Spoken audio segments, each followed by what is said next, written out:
দাম্পত্য জীবনে শান্তি আসার জন্য স্ত্রীর অনেক কিছুকে হজম করা শিখতে হয় স্বামীর। নবী করিম সাল্লাল্লাহু আলাইহি ওয়াসাল্লাম জীবনে অনেক ঘটনা ঘটেছে। আয়েশা রাদিয়াল্লাহু তাআলা ঘরে ছিলেন তিনি, তার নিয়ম ছিল যে স্ত্রীর ঘরে থাকতেন, রান্না বাড়া তিনি করতেন।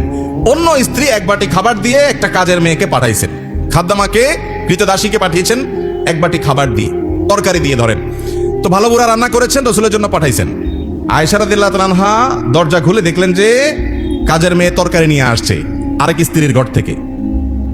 এই টাইমে যে কোনো মানুষই, যে কোনো মহিলারই মাথা গরম হওয়ার কথা। আমার বাসায় আজকে উনি থাকবে, আমি যা খাওয়াবো, তুমি আবার ওখান থেকে এক বাটি দিয়ে ভালো হওয়ার চেষ্টা করতেছো। উনি বাটিটা ধরে ছুঁড়ে ফেলে দিলেন। বাটির সব তরকারি তো গেছে, বাটিও দুই টুকরা হয়ে গেছে, কাঁচের বাটি ছিল।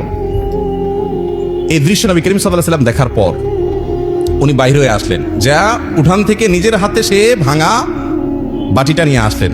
আনার পর একই শেপের একই ধরনের আরেকটা বাটি এই ঘরেও ছিল, আসলে তার ঘরে ওই খালি বাটিটা নিয়ে কাজের মেয়ের হাতে দিয়ে বললেন, এটা নিয়ে ওই বাসায় চলে যাও এবং খবরদার মুখে তালা, এখানে কি ঘটেছে এর কোনো কথা বলা যাবে না, শুধু বাটিটা সেখানে ফেরত দিবা। ওখানে বাটিটা ফেরত দিচ্ছি। যিনি পাঠিয়েছেন তিনি মনে করেছেন যে কি, যে তরকারি রেখে কত সুন্দর করে ধুয়ে সাফ করে আবার বাটিটি দিয়েছে, তিনি অনেক খুশি। এই হাদিস বর্ণনা করার পর কোন মুহাদ্দিস, কোন হাদিস বিশারদ, কোন হাদিসের শেষে এটুকু অতিরিক্ত বর্ণনা করতে পারেন নাই যে নবী করিম সাল্লাল্লাহু আলাইহি ওয়াসাল্লাম আয়েশা রাদিয়াল্লাহু আনহাকে ডেকে দুই চারটা ধমক দিয়েছেন।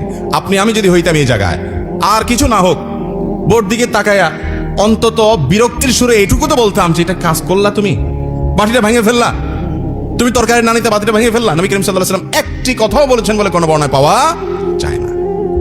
দাম্পত্য জীবনে শান্তি আসার জন্য স্ত্রীর অনেক কিছুকে হজম করা শিখতে হয় স্বামীর, আবার একইভাবে স্বামীর অনেক কিছুকে হজম করা শিখতে হয় কার?